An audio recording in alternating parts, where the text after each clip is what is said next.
मैं आज आप सभी के समक्ष उपस्थित हूँ सरोजनी नायडू कौन थी इस संबंध में चर्चा करने के लिए। सरोजनी का जन्म 13 फरवरी 1879 ईस्वी को हैदराबाद में हुआ था। उनके पिता का नाम अघोरनाथ चट्टोपाध्याय और माँ का नाम वर्धा सुंदरी था। सितंबर 1898 को वह इंग्लैंड से स्वदेश वापस आ गई। यहाँ आकर उन्होंने डॉक्टर गोविंद नायडू से विवाह किया। उनका विवाह अंतर प्रांतीय और अंतरजातीय था। सरोजनी नायडू की सामाजिक और राजनीतिक प्रश्नों पर चर्चा गोपाल कृष्ण गोखले से होती थी। सरोजनी नायडू ने 1905 ईस्वी में स्वदेशी आंदोलन में भाग लिया।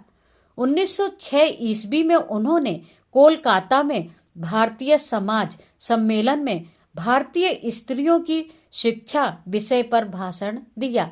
1960 ईस्वी में सरोजनी को उनकी जन सेवाओं के लिए कैसर-ए-हिंद पदक प्राप्त हुआ। 6 अगस्त 1914 को लंदन में गांधी जी से सरोजनी की प्रथम बार भेंट हुई। 1915 ईस्वी में उन्होंने मुंबई में कांग्रेस के अधिवेशन में अपनी कविता जागो अब सुनाकर तहलका मचा दिया। 6 अप्रैल 1919 को रोलट एक्ट के विरोध में पूरे भारत में हड़ताल आयोजित की गई थी। यह हड़ताल मुंबई में विशेष रूप से सफल रही। सरोजनी नायडू को लोकमान्य तिलक ने 1919 में Akhil Bharatiya home rule league की ओर से इंग्लैंड भेजा। सरोजनी नायडू 1920 ईस्वी में भारत लौटी और आगे के 2 वर्ष तक असहयोग आंदोलन में जुटी रहीं। 1924 ईस्वी में सरोजनी भारतीय कांग्रेस में भाग लेने के कारण केन्या अफ्रीका गईं। दिसंबर 1925 ईस्वी में वह कांग्रेस पार्टी की अध्यक्ष चुनी गईं। 1928 ईस्वी में गांधी जी ने सरोजनी नायडू को अमेरिका और कनाडा भेजा। यहाँ भारतीय स्वतंत्रता की समस्याओं से नायडू ने अमेरिका और कनाडा को परिचित कराया। 1930 ईस्वी में गांधी जी ने नमक सत्याग्रह शुरू किया। उन्होंने 12 मार्च 1930 ईस्वी को अपने चुने हुए साथियों के साथ अहमदाबाद से दांडी यात्रा आरंभ की और वे 24 दिन तक पैदल चलने के बाद 25 अप्रैल को 200 मील दूर दांडी पहुंचे।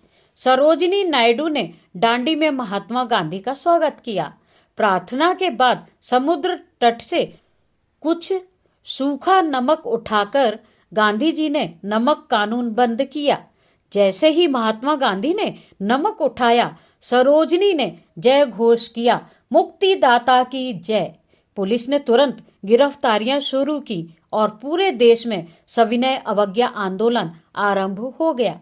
सरोजनी नायडू घरसाना में स्वतंत्रता सेनानियों की टोली की नेता बनी। यहीं उन्हें गिरफ्तार कर लिया गया। श्रीमती सरोजनी नायडू ने गोलमेज परिषद में भारतीय नारियों को अधिकार दिलाने के लिए घोर परिश्रम किया। इसके बाद यूरोपीय महाद्वीप की यात्रा करके जब वह भारत आई तो उन्हें गिरफ्तार कर लिया गया। उन्हें जेल से 8 मई को मुक्त किया गया। 1934 ईस्वी में उन्होंने भारतीय स्त्री संघ की अध्यक्षता की। अगस्त 1942 में भारत छोड़ो आंदोलन में भाग लेने के कारण आगा खान महल में बंदी बनकर रहीं। बीमार होने पर उन्हें छोड़ दिया गया। भारत के स्वतंत्र होने पर उन्हें उत्तर प्रदेश की प्रथम राज्यपाल बनाया गया। अब मैं बात करूंगी मूल्यांकन एवं निष्कर्ष की। उपर्युक्त संपूर्ण विवरण का अध्ययन करने के उपरांत मूल्यांकन करते हुए निष्कर्ष रूप से यह कहा जा सकता है कि सरोजनी ने भारतीय राजनीति में सक्रिय भूमिका निभाते हुए भारतीय स्वतंत्रता के लिए अथक प्रयास किए। इसके साथ ही उन्होंने महिलाओं की शिक्षा, अधिकार और उन्नति के लिए निरंतर प्रयास किए। दिल्ली में lady Irwin college for women की स्थापना भी उन्होंने महिलाओं में ज्ञान संस्कृति के प्रसार हेतु की थी। 70 वर्ष की आयु के बाद वे बीमार रहने लगीं। रक्तचाप की शिकायत हो जाने के कारण 2 मार्च 1948 ईस्वी के दिन सुबह 3:30 पर वह ब्रह्मलीन हो गईं। इस महान कवित्री, देशभक्त स्वतंत्रता सेनानी का अंतिम संस्कार लखनऊ में गोमती नदी के तट पर किया गया।